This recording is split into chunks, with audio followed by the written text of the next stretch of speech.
卡夫特助攻胶，帮您几招搞定暖气片漏水，将破损处油污擦拭干净。用砂纸将表面打磨至粗糙，根据破损程度按1:1挤出胶水，将胶水搅拌均匀，把胶水涂抹到破损位置。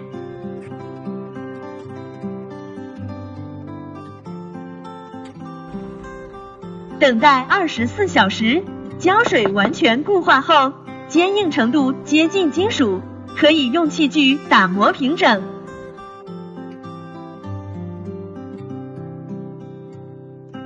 100摄氏度开水测试，可以耐高温，也完全不漏水。条件允许，可以重新上漆。